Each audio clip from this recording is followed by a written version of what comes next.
ሁሉም ዘመን የምንኖር ሰዎች ተመሳሳይ ባህሪ አለን። በተለይ ከገንዘብ ጋር የተያያዘ ባህሪያችን ተመሳሳይ ይመስላል።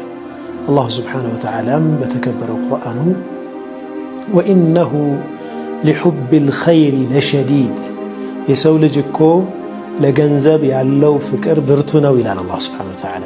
አልኸይር የሚለው ቃል እዚህ ቁርአን አያ ላይ በሙፈሲሮች ሙሉ ስምምነት አልኸይር ማለት ገንዘብ ማለት ነው ብለዋል። ለገንዘብ ያለው ፍቅር የሰው ልጅ በጣም ከፍተኛ ነው። በነቢዩ ዓለይሂ ሰላቱ ወሰላም ዘመን ሁለት ወንድማማቾች ነበሩና አንዱ ነቢዩ ሰለላሁ ዐለይሂ ወሰለም ጋር ብዙ የማይርቅ በአብዛኛው እሳቸው ጋር ጊዜውን የሚያሳልፍ ቁርአን፣ ሐዲት በመሰብሰብ እውቀት በመሰብሰብ ላይ የተሰማራ ወንድም አለ።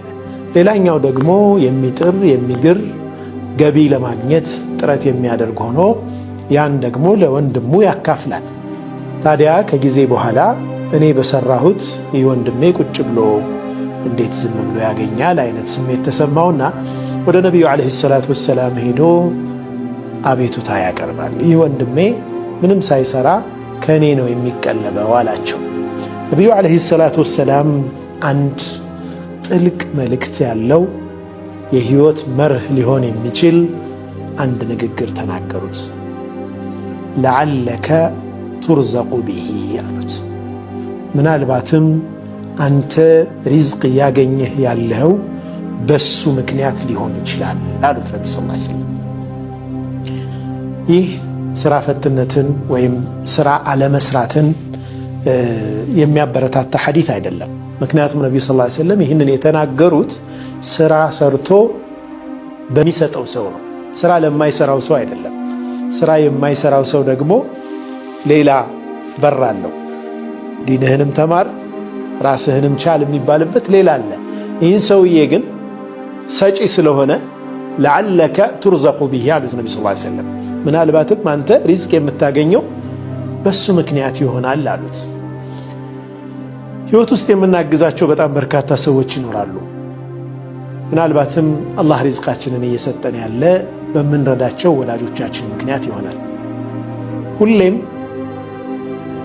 በቋሚነት ቋሚ የሆነ መድኃኒቱን የምንሸፍንለት አንድ ምስኪን ይኖራል። ሁሌም የማይለቅ አይነት በሽታ ይኖርበትና መድኃኒቱን በቋሚነት እየሸፈንለት ይሆናል። ያም የሪዝቃችን ምክንያት ሊሆን ይችላል። የአክስታችን ልጅ፣ አጎቶቻችን፣ ቅርብ ዘመዶቻችን ትንሽም ቢሆን የምንሰጣቸው ስጦታ አላህ ሱብሓነሁ ወተዓላ በዛ ሰበብ የሚከፍትልን ሪዝቅ እሱ ብቻ ነው የሚያውቀው። አንዳንድ ጊዜ እነዚህን እውነታዎች በደንብ ሳንረዳ እንቀርና በመስጠታችን ምክንያት እየተሰጠን መሆኑን እንዘነጋና አላሁ ሱብሓነሁ ወተዓላ ከሚሰጡት ጎራ ማድረጉን ከሚቀበሉት አለመሆናችን ትልቅ ጸጋ መሆኑን እንዘነጋና መስጠትን እንሰላቻለን። ግን በመስጠት ውስጥ እኮ ይሆናል የኛ ማግኘት ያለው። በመስጠት ውስጥ ይሆናል የኛ ማግኘት ያለው። ያን መዘንጋት አያስፈልግም ለማለት ነው። አንድ አብዱላህ ብን ጃዕፈር የሚባሉ ሰው ያሉትን ላንሳ። በጣም ከፍተኛ ሰደቃ የሚሰጡ ሰው ናቸው። በነገራችን ላይ ከሰለፎች ዘካ የማይወጅብባቸው ሀብታሞች አልፈዋል ይባላል። ምክንያቱም ዘካ ለመውጀብ ሐውል መሙላት አለበት፣ አንድ ዓመት መሙላት አለበት። አንድ ዓመት ሊሞላ ከመቻሉ በፊት ወይም አንድ ዓመት ከመሙላቱ በፊት ሰደቃ ሰጥተው ይጨርሳሉ።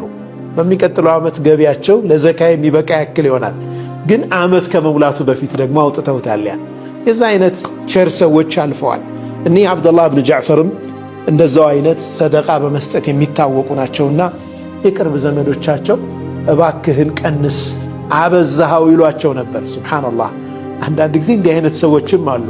የሚሰጠው ሰው ሳይሰለቸው፣ የሚሰጠው ሰው ሳይሰስት በዙሪያው ያሉት ሰዎች ስስት ውስጥ ይገባሉ። እሱ ለሰጠው እና እባክህ ቀንስ ይሏቸዋል አብዱላህ ብን ጃዕፈርን።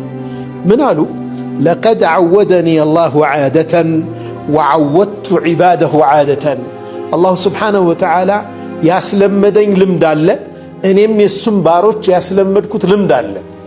አላህ እኔን መስጠት ለኔ ጸጋውን ማንባባት አስለምዶኛል። እኔ ደግሞ ለባሮቹ መስጠት አስለምጃለሁ።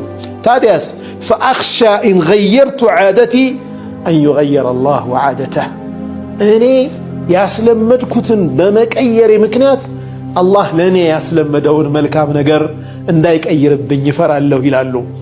ለዓለከ ቱርዘቁ ብሂ ምናልባትም በሱ ምክንያት ሪዝቅ እያገኘህ ይሆናል። የህይወት መርሃችን ይሁን የምንረዳቸው የምናግዛቸው ደካሞች ምናልባትም አላሁ ስብሓነሁ ወተዓላ እኛን አከፋፋዮች አድርጎ ሹሞን ይሆናል። ነገ እኛም ሰዎች እጅ መውደቃችን እርግጠኞች አይደለንም። ለዚህ ነው ነቢዩ ሰለላሁ ዐለይሂ ወሰለም አላህ ባሮች ያሉት ጸጋውን በእነሱ በኩል የሚያከፋፍልባቸው፣ እነርሱ ግን እምቢ ብለው ያን ጸጋ ማከፋፈል ሲያቆሙና ሲይዙት ኢንተዘዐሃ ሚንሁም ብለዋል። ከነሱ ይነጥቅና ሐወለሃ ኢላ ገይሪሂም ለሌሎች አከፋፋዮች ይሰጣል፣ ያን ጸጋ ያጡታል ብለዋል።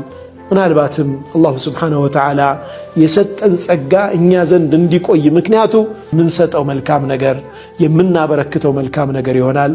የተከፈተልን ሪዝቅ የተከፈተው እኛ ባስደሰት ነው ምስኪን ይሆናል። ያም መዘንጋት የለብንም ለማለት ነው።